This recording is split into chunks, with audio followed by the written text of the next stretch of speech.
Olá, esse é o Fala Onco, um podcast que fala de oncologia para todos. Eu, Gilberto Almeida, médico urologista, junto com a Regina Pedrini, médica mastologista, e a Graziele Felipe, médica oncologista, estaremos aqui reunidos em vários episódios falando sobre temas relacionados ao câncer, para pacientes, familiares e para todos os interessados nesse assunto. Em cada episódio, convidaremos amigos e colegas com experiência nas áreas importantes relacionadas ao câncer, num bate-papo muito produtivo e de forma simples e inovadora. Olá, sou Gilberto Almeida, urologista, e estamos aqui no podcast Fala Onco com a doutora Graziele, oncologista, e com nossos ilustres convidados, Dr. Gustavo Mota e o Dr. Wilson Busato. Sejam muito bem-vindos. Hoje a gente vai discutir um tema bastante importante, um tema que para a urologia é um momento bastante especial durante o ano, que é o Novembro Azul, né, Grazi? Para variar no meio dos meninos, né, Giba? É a nossa intrusa favorita, né? E a gente traz aqui dois colegas com bastante experiência em câncer de próstata, em tratamentos da próstata, não só o câncer, e a gente vai tentar desmistificar e esclarecer um pouco dessa doença que é tão importante para a população masculina e que a gente vê muitas vezes tão mal interpretada pela nossa população, né? E, Wilson, eu queria te perguntar, assim, tu que, não que seja o mais velho, mas que tem mais experiência aqui entre nós, né? Já passasse por várias etapas, desde época que o diagnóstico do câncer de próstata era a maioria avançado, depois veio o PSA com exame de sangue, a biópsia mudou, os tratamentos para o câncer de próstata mudou, e hoje a gente está num cenário completamente diferente de 20 anos atrás, a gente pode dizer isso. E eu queria que tu passasse, assim, o que hoje é o suprassumo da avaliação do câncer de próstata, o porquê que o homem precisa perder esse estigma que é tão arcaico, né? Muitas vezes que a gente vê dos pacientes no consultório, que as coisas mudaram muito, né? Para melhor. Mudaram para melhor. Na verdade, assim, a urologia, ela mudou bastante nas últimas 2 ou 3 décadas, né, em vários sentidos, e no diagnóstico também. O câncer de próstata, ele era muito importante, sempre foi muito importante, mas ele era muito associado com o envelhecer curto dos homens. A gente tinha uma população que não chegava até os 60, 65 anos. Era raro o paciente chegar. E toda a sistemática de avaliação da próstata no mundo inteiro, ela levava isso muito em consideração. A gente sabia que ia haver o envelhecimento da população, a gente sabia que ia haver ganhos de sobrevida em outras doenças, notadamente as cardiovasculares, deixando as pessoas viverem mais, mas nós não nos preparamos. E nós, quando eu falo nós, é a urologia mundial. Ela acabou não se preparando. E com isso a gente acaba muitas vezes sendo pego de surpresa com um mundaréu de gente. Estima-se 1 em cada 6 homens vai ter câncer de próstata. E num primeiro momento, a Sociedade Brasileira de Uro, ela tinha que chamar a atenção. Nós tentamos de várias maneiras, acho que os mais velhos vão lembrar que o Zico foi um parceiro enorme da urologia brasileira, de graça. O Clodovil foi um parceiro enorme no Congresso Nacional, tentando chamar a atenção, até que veio o Novembro Azul, né, na verdade veio o Outubro Rosa e depois o Novembro Azul, para poder chamar a atenção. Então, foi muito curta a duração, ainda é muito curta a duração. Se a gente levar em consideração que existe, por exemplo, a Secretaria Nacional da Saúde da Mulher há mais de 50 anos. Eu acho que só é mais velha, se eu não me engano, da materno-infantil. A do idoso também tem perto disso. Nós não temos secretaria, foi criada lá 10, 15 anos atrás, Secretaria Nacional do Homem, não tem orçamento, não tem secretário. Quer dizer, se a população não sabe que precisa se cuidar, é difícil que ela se cuide. E aí vira piada, vira brincadeira com toque retal. Então, assim, a sociedade tenta fazer seu papel, né? Mas a gente não tem, por parte governamental, ajuda, né? E graças a programas como esse, a internet, eu me lembro da minha vida inteira no consultório, metade dos pacientes se recusava ao toque. Eu não lembro de nenhum paciente recentemente que tenha recusado o exame de toque retal. Quando eu estava na faculdade, Faz Dr. Wilson... Né, Grazi? Faz um tempo. Sim, faz, mas tudo bem. Eu envelheci bem. Verdade. o Dr. Wilson sempre falava isso. Quando vai chegar o momento em que o homem vai ao urologista como a mulher vai ao ginecologista, né? E a mulher vai no ginecologista para ir no médico. Ela vai no médico todo ano e ela faz os exames. Ela não vai lá para fazer o preventivo, ela vai lá para fazer tudo. E é o médico generalista da paciente até que ela ultrapassa a menopausa e depois vai para o geriatra. A mulher tem essa concepção. Então, ele falava isso. Pra ti, né? Porque, por exemplo, assim, ó, a menina sai do pediatra, a mãe pega pela mão e leva onde? No ginecologista. Para explicar um monte de coisa, acompanhá-la e etc. Mesmo que não tenha tido relação sexual. Nós, homens, saímos do pediatra e ficamos esperando acontecer alguma coisa. Um infarto, um câncer, enfim. Pode ser com 20 anos, pode ser com 55 anos. Cultural, né, Wilson? É cultural. Né?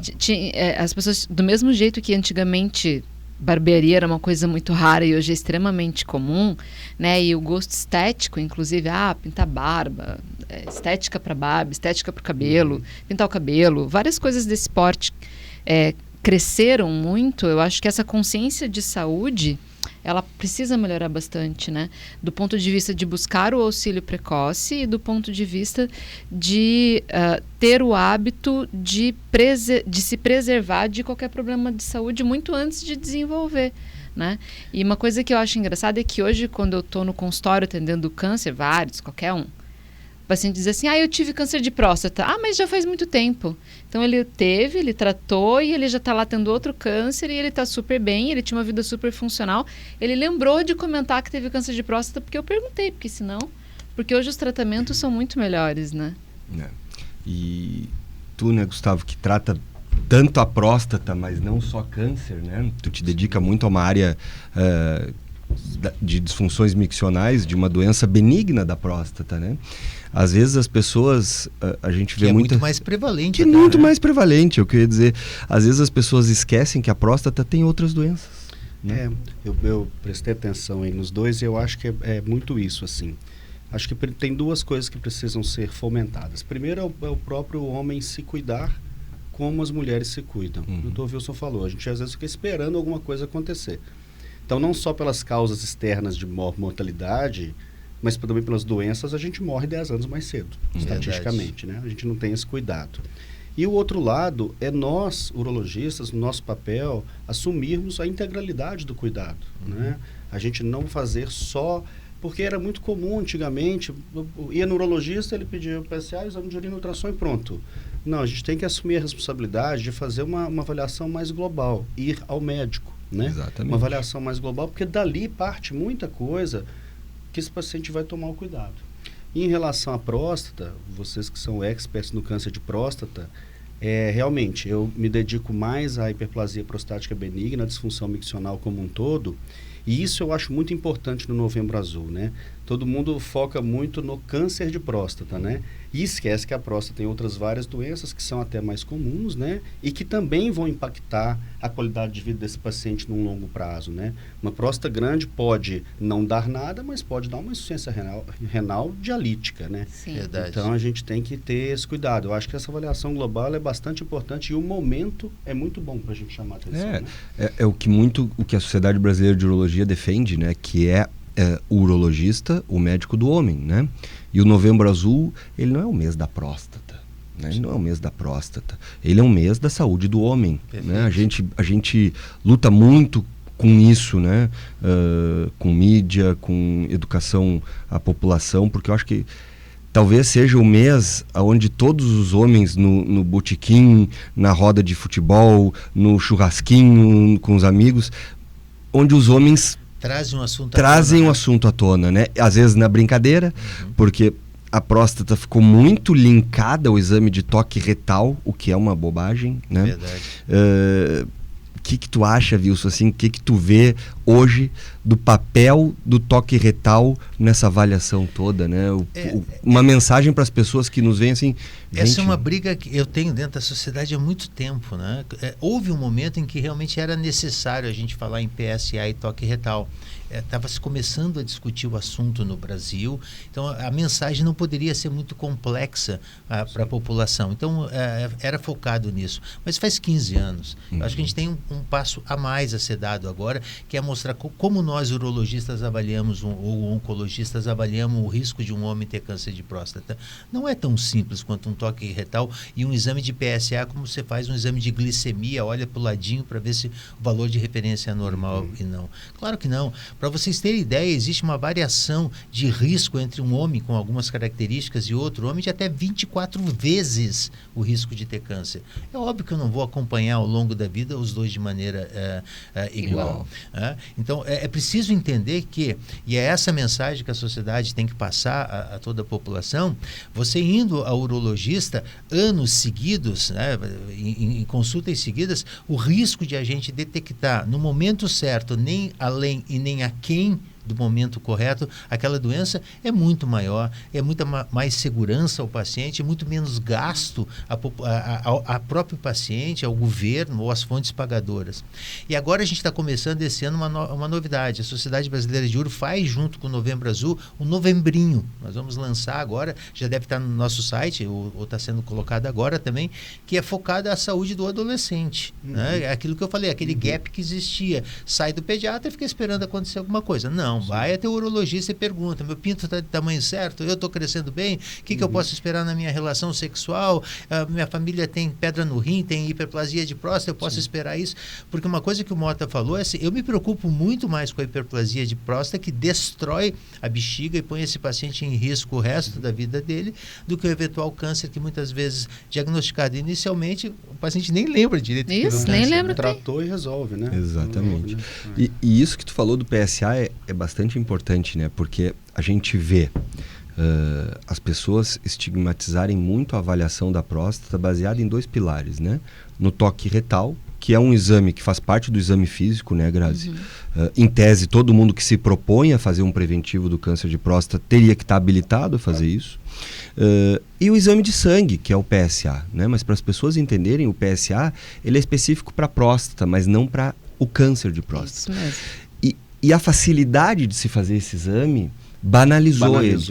Então, o PSA, por não ser um exame diagnóstico, né, ele não dá um diagnóstico de diabetes, por exemplo, como uma glicemia, enfim, né, como tantos outros exames de sangue. Não exclui e não confirma, né, Ele não Giba? exclui e nem confirma. Tem paciente que tem PSA baixo que tem câncer e tem PSA que tem paciente que tem PSA alto de 12, 14 e não tem câncer. Ele não é específico da doença, mas do órgão, né?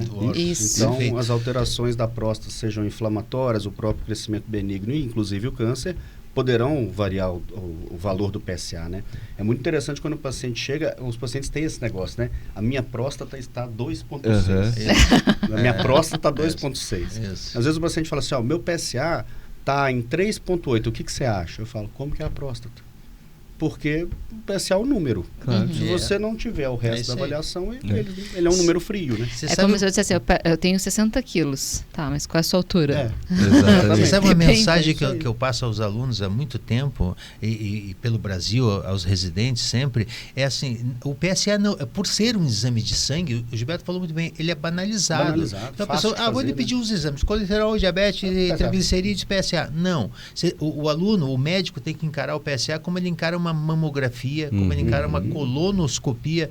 Por quê? Porque a partir dali, se houver alguma anormalidade, vão ser desencadeadas uma série de ações que tem custo psicológico, custo econômico para o paciente. Então, pense o PSA, não porque ele é feito no sangue, mas pense o PSA não como uma glicemia, um colesterol, mas como você pediria uma mamografia. Você não vai pedir de rotina 2, 3, 4 vezes ao paciente. E nem no paciente jovem. Às vezes a gente vê no consultório paciente de 25, demais. 30 anos, 32 anos com PSA total. Sim. Aproveitando esse comentário de vocês, em que idade, porque para mamografia a gente tem isso muito claro, né? Então as mulheres com 35 anos talvez uma mamografia de base e a partir dos 40 anos anualmente, né? E em relação à próstata, quando e como é que eu preciso iniciar o segmento de próstata, né? Digamos assim. Isso é bastante discutido, né, Grazi? No mundo inteiro. E a gente teve aí, nos últimos 5, 6 anos, uma chacoalhada muito forte nisso, por causa de um de um órgão regulador americano. E 2012, né? E a sociedade, já fazem 12 anos. E as sociedades foram muito enfáticas quanto a isso, e a gente viu o resultado negativo que esse posicionamento contra o rastreamento do câncer de próstata causou na população americana, com diagnóstico de muitos pacientes já em estágios avançados, causando, além de um custo emocional, físico e de saúde para as pessoas, um custo financeiro, inclusive, para a sociedade. Muitos processos contra o governo. Então, o que se tem, a grosso modo, assim, né? Aqueles pacientes que têm fatores de risco importantes, como história familiar, principalmente parentes de primeiro grau, irmão, pai com câncer de próstata, que tem história familiar de outros tipos de câncer que podem estar relacionados à próstata, como mama, alguns tumores do trato gastrointestinal, que existe uma síndrome familiar oncológica, digamos assim, né? Porque a fruta não cai longe do pé. Se toda a tua família vai tendo algum tipo de câncer, cuidado, tu também podes ter. A genética é parecida.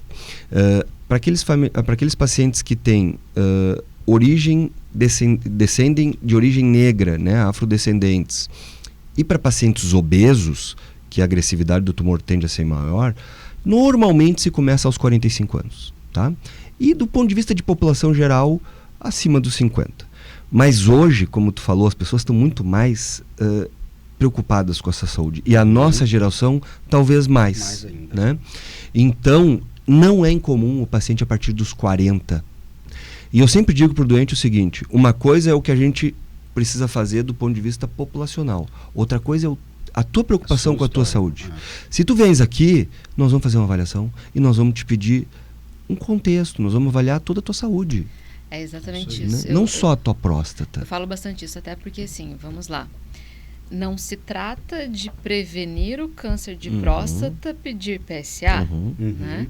A gente está falando aqui do contexto de você criar o hábito de ter saúde. Claro, isso é promoção à saúde. Claro. Exato. E aí é o exercício, aí é a maneira como se alimenta, aí é o nível de estresse. Falando nisso, saiu semana passada um estudo que finalmente comprova o dano do estresse como causa potencial de doenças degenerativas, oncológicas, enfim, doenças que causam, doenças que podem causar a morte das pessoas, né? A gente está conseguindo identificar tecnicamente que esses fatores, eles realmente existem, eles estão combinados. Porque eles vêm como um bolo, né? Um pacote completo, igual você casar com um homem que tem filho, casar com uma mulher que tem vem filho. Junto, né? É pacote completo, não vem separado. Então, se a pessoa tem hipertensão, diabetes, sobrepeso, come mal, não faz prática de atividade física, não entende que meditação não é frescura, não entende que precisa preservar a saúde, ela não, né? Ela tem um perfil mesmo favorável ao estresse. Exatamente. É um perfil mental e perfil físico, que é um comportamento de pacote completo que coloca a pessoa em risco em todos os aspectos. Cardíaco. Oncológico, emocional, doenças psiquiátricas, né? Meu Deus, eu atendi uma paciente ontem que eu falei para ela assim, você precisa de um acompanhamento psiquiátrico. E ela falou para mim como se aquilo fosse uma coisa pejorativa. Mas eu não quero ficar dependente de remédio. Eu falei, não, muito esperta. Fica sofrendo igual um cachorro, então. Bem mais simples do que tomar remédio, afinal de contas, né? Para que eu vou tomar um remédio para tratar uma doença? Exceto o fato de você tomar um comprimido para câncer de mama, né? Por que você toma, então? Precisava, né? É a mesma coisa. Então, esse pacote de doença, esse pacote, a gente tem que aprender a substituir pelo pacote de saúde. Não, faça exercício. O Gilberto estava falando, de isso. pedir o paciente avaliar como um todo, né? A saúde, explicar, o paciente volta ano após ano, cada vez mais gordinho, você diz, seu fulano, isso chama-se síndrome metabólica, isso mata mais do que o cigarro. Isso mesmo. Você vai tratando, eu às vezes brinco dizendo que eu não sei se eu salvei mais gente operando câncer de próstata ou fazendo eles ir para academia fazer atividade a nossa física. equipe, né, ali na Eurocenter, eu acho que todos mais ou menos têm o mesmo perfil, viés, nesse viés. Todo mundo, né? Todo mundo é fortinho, faz exercício. Ontem até fortinho de exercício. Um colega o mais jovem da gente, eu e o Gustavo, a gente estava saindo ao meio-dia para academia, ele para dele. Mais jovem, só para deixar claro. E eu para minha. E aí o mais jovem pegou e disse: não, porque, porra, vocês estão com a vida ganha. Vidão, né? E eu disse: não, cara, pelo contrário, eu tô com o corpo judiado, por isso que eu preciso fazer esporte. Tu vai chegar na minha idade, tu vai ver o quanto isso faz falta para tua saúde. Quanto isso faz falta. Eu acho que nós estamos passando por um momento interessante. A Grazi chamou atenção para um negócio interessante que nós, urologistas, estamos enfrentando dia após dia no consultório. Eu acho que a sociedade avançou no sentido de diminuir o tabagismo, na minha sensação. Sim. A gente viu que as pessoas fumam menos hoje em dia. Assim. Agora com esses tirando aquela porcaria do vapor. Que vieram com uma... Um vapor equivale a 50 cigarros, sabia? 50 cigarros. Loucura. Mas, por outro lado, o estresse é muito maior. A ansiedade que essa geração, e que a nossa geração passou também, atualmente, o problema de estresse, o transtorno ansioso, é muito frequente. Muito frequente. Mota, deixa eu te fazer uma pergunta que é da tua área, que eu acho que isso é tão importante para as pessoas, para os homens saber da saúde, que é com relação à hiperplasia de próstata. Tradicionalmente, sempre nós urologistas tratamos tardiamente a hiperplasia de próstata. Se vocês olharem as indicações clássicas de cirurgia de próstata por hiperplasia prostática benigna, é depois que aconteceu alguma coisa. É nas complicações. Seria como, eu estou com o coração entupido. Não, espera infartar e depois opera. Seria mais ou menos isso, né? Fala um pouquinho para a gente dessa mudança de panorama do urologista. Eu acho que a hiperplasia prostática benigna, então, chamando a atenção, né? A próstata, ela, como diz um paciente meu, ela mora no pé da bexiga. A próstata mora no pé da bexiga? Mora no pé da bexiga, é isso mesmo. Então, quando essa próstata aumenta, ela vai gerar uma pressão no interior da bexiga maior e o músculo da bexiga vai ter que trabalhar com mais força. Esse esforço repetitivo, e a gente vai ao banheiro 6, 8 vezes por dia, então ele é repetitivo, ao longo dos anos, vai fazer com que esse músculo perca a capacidade de contrair e aí não dá retífica. Não tem jeito, não tem como melhorar. Então, a urologia ela passou por uma fase que era assim. Antes o paciente tinha a próstata grande, operava quando dava uma complicação e tudo mais, e aí vieram as medicações. E a medicação, ela arrastou a curva da complicação para frente com os anos, né? O paciente começa a tomar o remédio, ele tem um alívio dos sintomas, mas isso não quer dizer que essa bexiga não está deteriorando, né?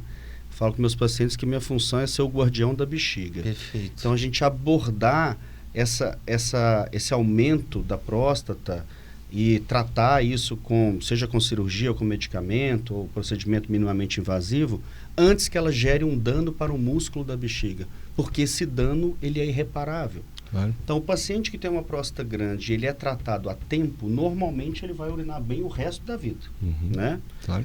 Se o paciente sem é tratado sem né? complicações, se o paciente é tratado no momento em que a bexiga já tem algum comprometimento, você vai ter a mesma disposição em resolver o problema da próstata grande, só que o resultado não é tão bom, porque já tem um dano na bexiga. Por isso, né? isso ele deve começar antes ainda, né? Então, a mensagem é que o paciente tem que ir ao urologista, não só pelo câncer de próstata aos 45, 50, mas hiperplasia antes. Né?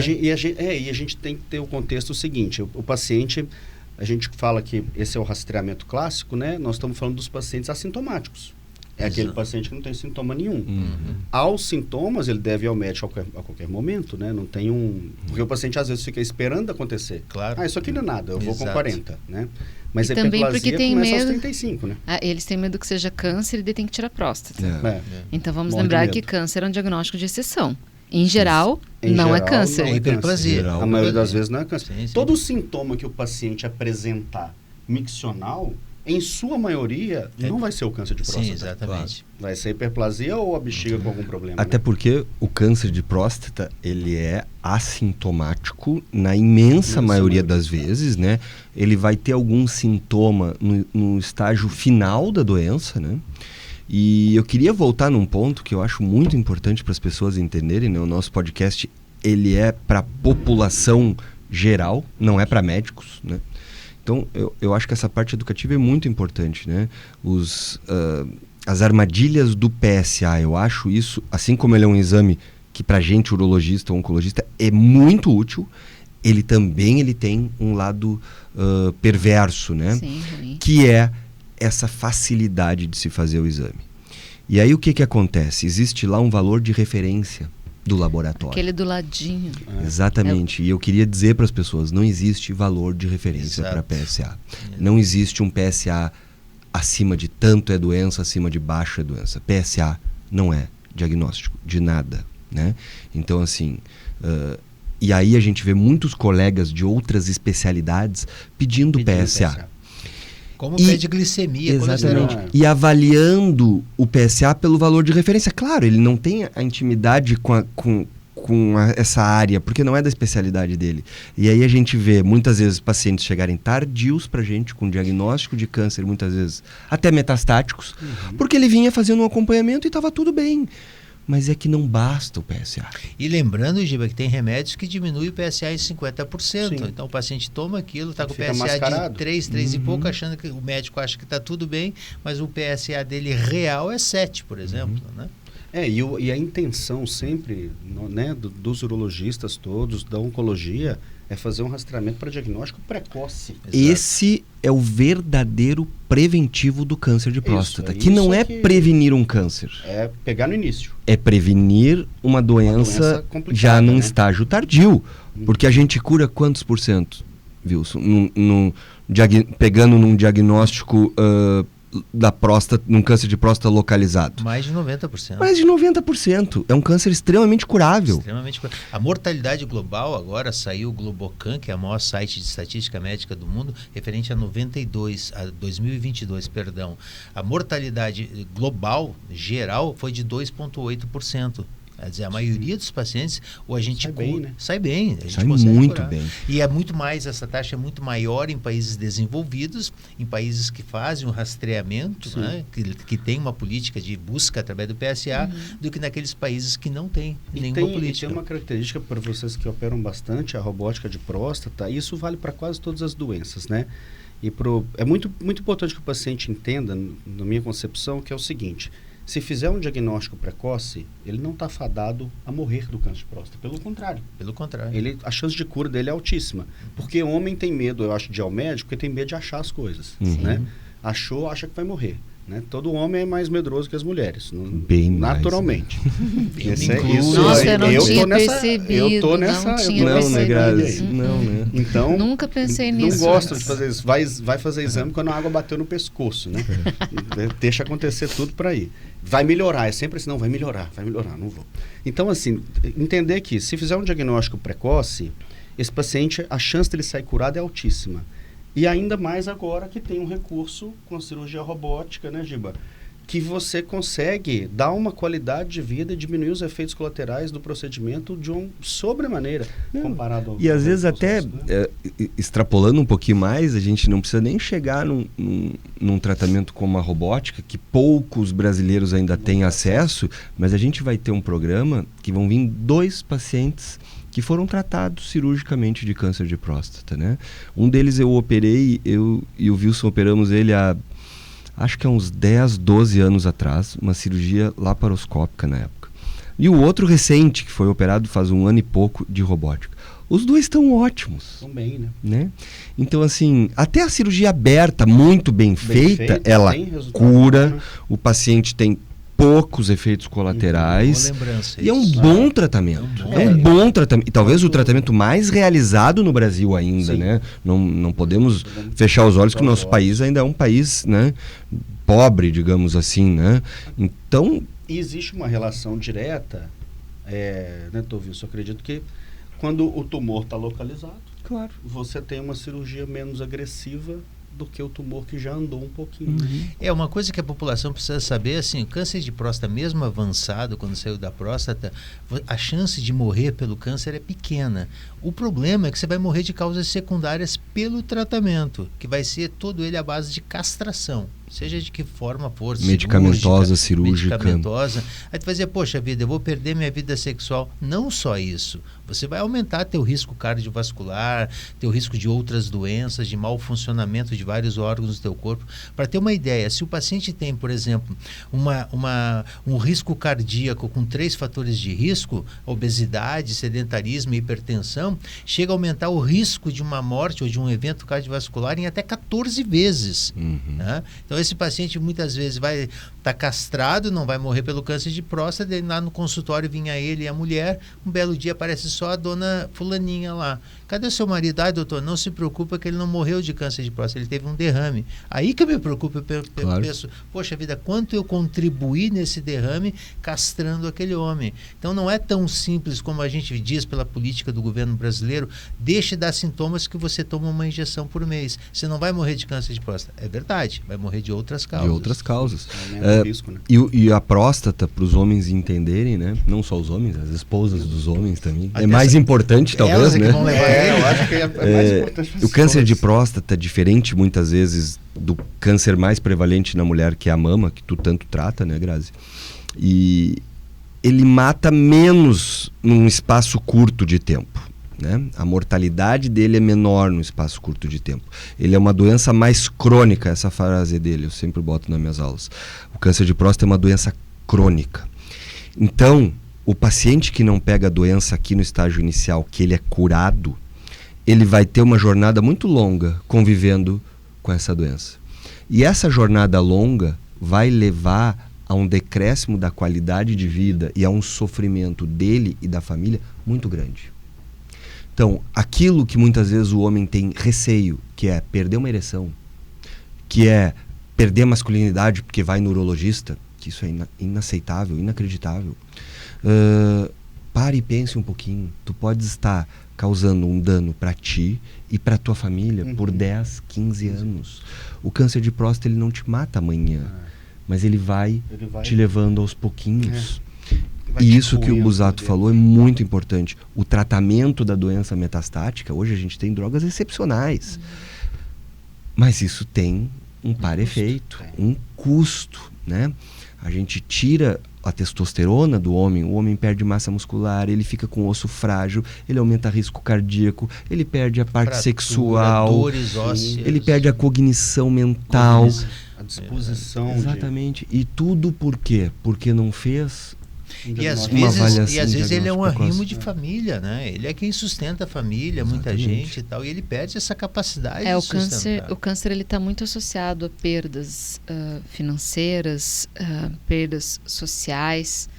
Eu acho que muito disso vem da dificuldade ainda que a gente tem de ter acesso a bons tratamentos. Porque a gente percebe que o paciente que está tratando, que tem recurso, mesmo que ele esteja em bloqueio hormonal, óbvio, não é a mesma coisa que não precisar, não vou ser hipócrita, mas mesmo que ele esteja em bloqueio hormonal, se ele tem uma dieta saudável, se ele faz atividade física, se ele tem um recurso para colocar uma prótese peniana, claro. Ele vive bem, o cara se cuida, ele vai bem. Mas ele, sem sombras de dúvida, ele precisa de uma demanda de recursos muito maior e que não precisaria se não estivesse passando por aquele tipo de situação, desgaste dele que é uma coisa prevenível.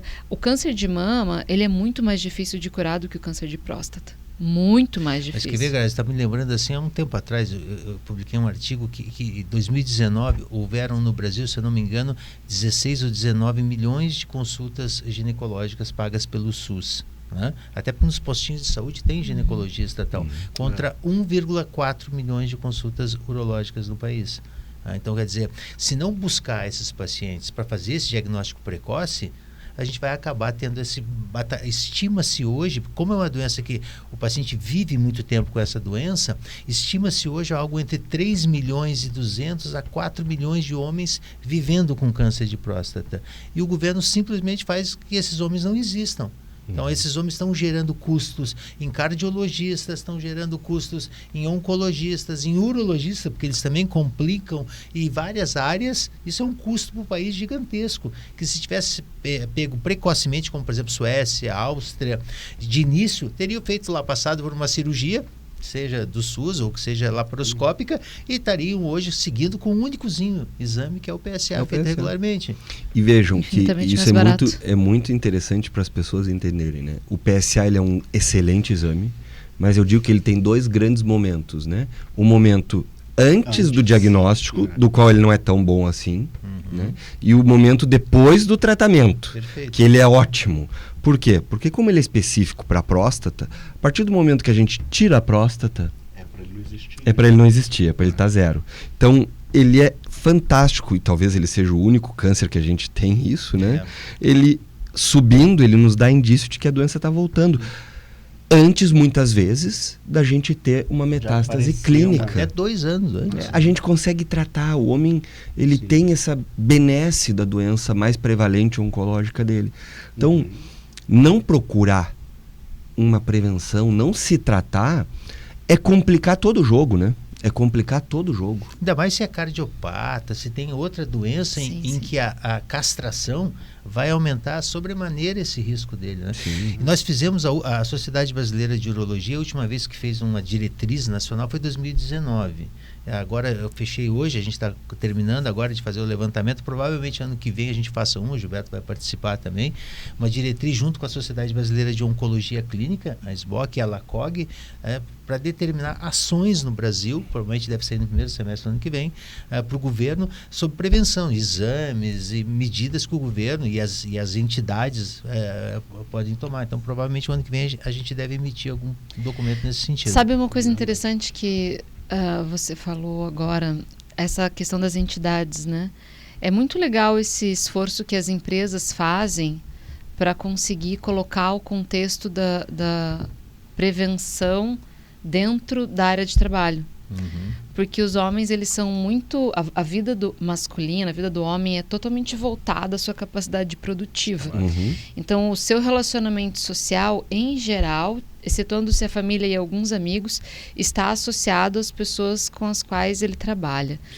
E proporcionar esse tipo de informação dentro da área de trabalho, ele é importantíssimo.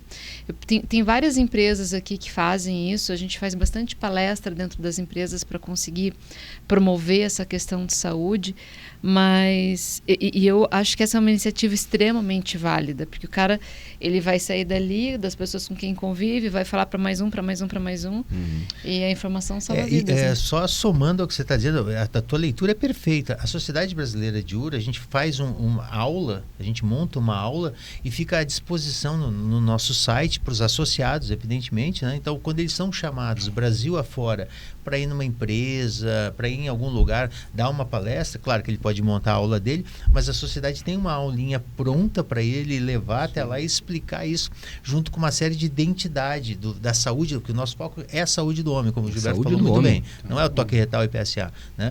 O Novembro Azul, né? Então, assim, já está pronto isso lá para o associado levar a essas empresas, muito bem colocado isso, Puxinho. Empresas e cidades pequenas, né? Aqui em Santa Catarina mesmo tinha um programa da SBU de levar informação para o interior, né? Isso. Interiorizando. Eu acho que o que a Grazi falou é perfeito mesmo, que a informação é que vai salvar a vida, né? Você sensibilizar. Sabe, Mota, ao longo da minha vida, cada vez que eu fui dar uma entrevista, falar alguma coisa, eu sempre brinco dizendo assim, eu não sei se quem salva mais a vida do paciente são vocês, jornalistas, ou a gente, urologista, porque a informação é tudo, né? É que tudo que a gente não conhece, o desconhecido nos causa medo e receio. Isso desde quando a gente é pequenininho. O escuro nos causa medo. Por quê? Porque a gente não consegue enxergar. Então, da doença, o homem por si só já é medroso, né? Temos que assumir, né, Grazi? Okay. Não foi eu que disse. O homem por si só já é medroso. E aí, quando ele não conhece a doença, quando ele só sabe o potencial complicador, que é uma disfunção erétil do tratamento, é um câncer que causa metástase, ele foge mais ainda. Né? Mais ainda. Então, assim, ou o homem se informa, ou realmente o desconhecido vai causar um dano para ele. Porque a partir do momento que ele se informar, e eu vou te dizer que talvez uma das coisas mais surpreendentes sejam aquele paciente que vem para a primeira avaliação e a gente faz um toque retal, por exemplo, a maioria deles olha para ti e diz assim, tá, mas... Era isso? Era isso? A maioria diz isso. Mas só isso? É bem isso. É isso, é verdade. Então, assim, não tenha medo de examinar a prova, não tenha medo de ir no seu urologista. Muitas vezes, essa coisa do exame de toque, gente, isso não é nada, né? Pacientes que a gente já tem, como a gente diz, na mão, né? Que a gente já acompanha eles há mais tempo. Muitas vezes a gente não precisa nem fazer o toque. Você consegue espaçar ano sim, ano não. Você consegue... Sim. Então, não tem o porquê disso, né? E até a facilidade técnica do negócio, né? Se você pegar a mulher, ela vai lá, mamografia, ultrassom endovaginal, tal. Para o homem, É muito mais simples você Muito pensar. mais simples. Não tem uma radiação, não tem nada. A mamografia é um exame extremamente desconfortável e dolorido.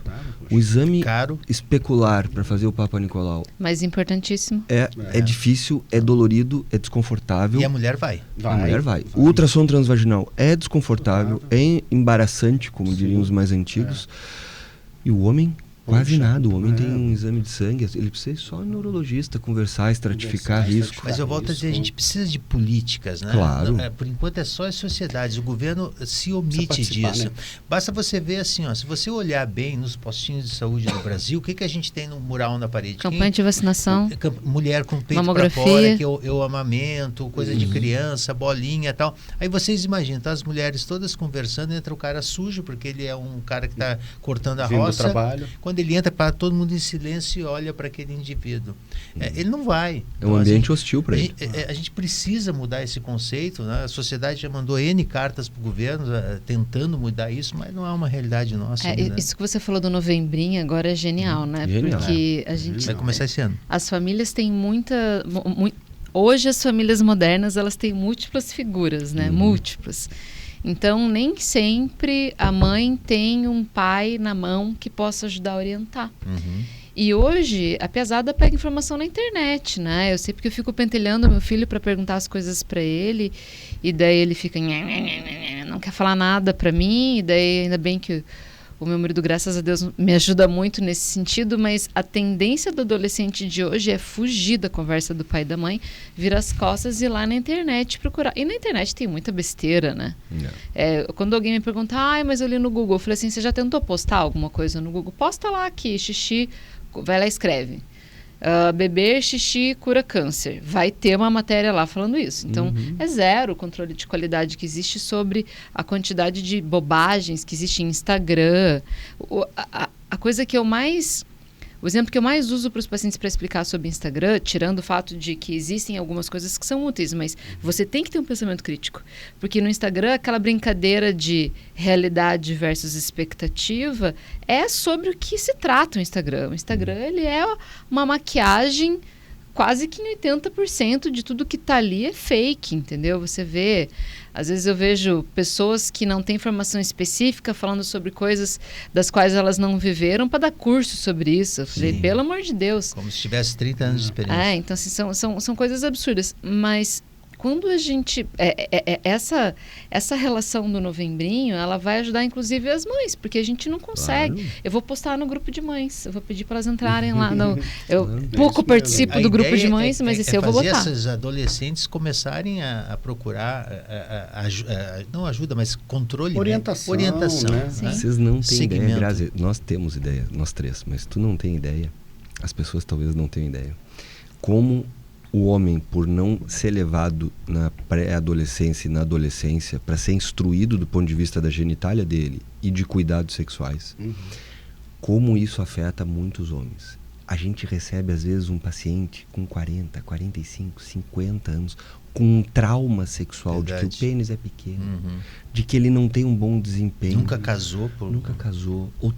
Ou casou, às vezes, 3, 4 vezes, porque ele tem uma autoestima baixa por causa disso. Aí tu examina ele, meu amigo, tu és absolutamente normal. Sim. É muito comum isso. Não, e aí aquilo fica... Isso, uma consulta na adolescência... Teria resolvido. Doutor Wilson, e não obstante, né, cara, chega um paciente, às vezes, com 40, 45 anos, não vou falar que ele é velho não, porque nos compromete, né? Mas assim... Obrigada. Com uma fimose verdadeira. Da adolescência. Ninguém tomou conta desse paciente. Nunca ninguém viu. Ninguém nem pediu, nem ele sabe. Muito comum isso, né, Gustavo? Muito comum. Muito comum, umas coisas assim que você fala, puxa, tinha que ter resolvido eu tenho um caso de um paciente que tomou cachaça por causa disso, quando a mãe morreu, morava com a mãe, e por não saber o que ele tinha, ele pegou uma tesoura de poda, aqueceu a tesoura para cortar a pele de vergonha sozinho. Cortou metade da glande fora. Olha o que é a cabeça dele. Porque se a mãe tivesse levado ele no urologista quando era pequeno, tinha feito uma cirurgia de 30, 40 minutos, ele tinha casado e tido uma vida normal. E tem as outras coisas, né, Grazi? Do pessoal da adolescência, dos jovens e tudo, que é a exposição aos riscos de outras doenças, né? Que trazem problemas consequentes também nas mulheres, até porque o adolescente homens, hoje né? é muito contra normas, contra regras, contra isso, contra aquilo. Eu vejo, escuto a pesada falando, mas em relação a sites de relacionamento, existem sites de relacionamento específicos para perfis de pessoas com doenças específicas, com práticas específicas. Eu falei assim, gente, isso é muito louco, né? E é totalmente contra a saúde. E eu acho que a responsabilidade de informar a criança é a matriz de tudo isso, né? Se a gente conseguir explicar, porque a mãe fala para a filha, né? O pai nem sempre tem esse hábito de falar para o filho, nem sempre existe um pai envolvido nesse processo. Sim. Então, se a gente conseguir oferecer essa informação de maneira aberta... Muitas vezes o pai não tem essa informação também. Ele não recebeu do pai isso, dele, né? Ele não recebeu do urologista dele, porque ele não foi, e assim vai. Ele recebe do boteco dos amigos lá. O homem é mais ou menos dessa forma. Informação para homem é assim. Conversa de bar, e quando eu vou examinar algum paciente no consultório, assim, que eu peço para o paciente despir, eles se apavoram, tá? Eles se apavoram, é como se fosse assim...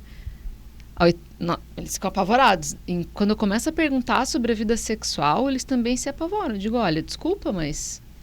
Agora, uma coisa eu que vou me lhe chamou a trazer atenção... um problema que eu preciso medir. Eu preciso saber como que é a sua vida sexual para a gente poder entender como é que vai ser o tratamento que eu vou escolher. Porque hoje o câncer de próstata me dá essa oportunidade de escolher qual é o evento adverso que eu não quero. Tem tanta maneira de tratar bem o câncer de próstata hoje que eu sou capaz de escolher o tratamento pelo efeito colateral, né? Então a gente tem muita possibilidade. Falou assim, a maioria de nós urologistas, pelo menos quase a totalidade que eu conheço quase meio mundo no Brasil de urologia, a gente tem uma certa sensibilidade quando atende o paciente a primeira vez. Se a gente percebe que ele está desconfortável com o assunto, os dois estão confirmando, está desconfortável com o exame de toque, a gente não sai fazendo, e daí, não, a gente vai levando ele devagar dentro de uma segurança, claro, né? Mas a maioria de nós é treinado para ter essa sensibilidade e não agredir em momento nenhum o paciente, sabe?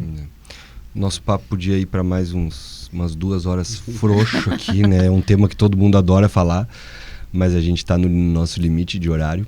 E eu queria a mensagem final de vocês. Vou começar pelo Gustavo aqui, que está do meu lado. E queria agradecer de novo vocês por estarem aqui, que é tão importante para as pessoas. Primeiro, agradecer o convite, Giba, Grazi, parceiro do Dr. Wilson. Eu acho que a mensagem principal é: previna-se de uma forma global. Consulte o médico de sua confiança e para que você receba as orientações corretas dali para frente, para você seguir uma trilha boa para o futuro saudável, né? Isso vai incluir tudo. Você prevenir doenças, você cuidar fisicamente, você se cuidar mentalmente. Eu acho que a palavra é a gente prevenir, para no futuro a gente estar bem. Dr. Wilson. A próstata é uma coisa bem interessante. Deixa eu falar para a população assim. Existe uma distribuição na próstata sobre, eu estou falando em risco de ter um câncer ou não de próstata, ou uma doença de próstata. É chamada de distribuição em forma de U. O que significa isso? Você tem um risco 1, por exemplo. Aí você toma, por exemplo, um vinho tinto, um cálice, você diminui o teu risco de ter câncer. Você ultrapassou esse cálice, você volta a ter o risco de antes. Isso vale para carne, laticínios, vegetais, exposição ao sol, atividade física. Então, se a gente somar várias dessas assim, o consumo inicial e moderado diminui um pouco o risco. E depois, se você abusar um pouco, você perde. Como é que a gente traduz isso? Vida saudável, que o Gustavo falou. É isso que a gente orienta os pacientes no consultório. O senhor tem medo do câncer de próstata? Então vamos perder essa barriga, vamos fazer atividade. Pode tomar um cálice de vinho, 2 ou 3, o senhor já perdeu o benefício de uso disso e assim por diante. Então acho que vida saudável é a melhor maneira que você tem de evitar doenças da próstata e outras doenças também. Perfeito. Grazi. Aproveitando o gancho do que o Gustavo falou, que não gosta de procurar para não achar, né? Eu penso exatamente o contrário. Quando eu acho o problema, quem controla o problema sou eu. Sim. Quando é o problema que me acha, quem me controla é o problema. Então, toda doença que vem acompanhada de sintomas, ela é um problema real. Toda doença que eu achei assintomática, a minha chance de cura é extremamente alta e minha chance de dano extremamente baixa. Verdade. Então, praticar uma vida saudável é excelente. E manter o controle da própria saúde, conhecendo o próprio corpo, só é possível com acompanhamento adequado. Né? Então, essa coisa de, não quero achar, eu não quero ser achada. É verdade. Perfeito. E a minha mensagem final, eu acho que eu falo isso muito para os pacientes, né? o Novembro Azul, ou as campanhas de prevenção, sejam do câncer de mama, do câncer de colo de útero, do suicídio, de todas, elas não é para levar as pessoas diretamente para o consultório. Não, é para informar as pessoas, é para desmistificar a doença, né? E isso vem desde o diagnóstico, desmistificando o diagnóstico e desmistificando o tratamento. Quando a gente conhece o nosso inimigo, a gente combate ele muito melhor. Então, entenda um pouco da sua saúde, do seu corpo. Isso é cuidar da sua família. Quando a gente cuida do nosso corpo, da nossa saúde, a gente está cuidando também da nossa família, né? Então, essa é a nossa mensagem. O Novembro Azul é extremamente importante para toda a urologia nacional e mundial. E espero que todos gostem. Muito obrigado. Obrigada, pessoal. Obrigada, meninos.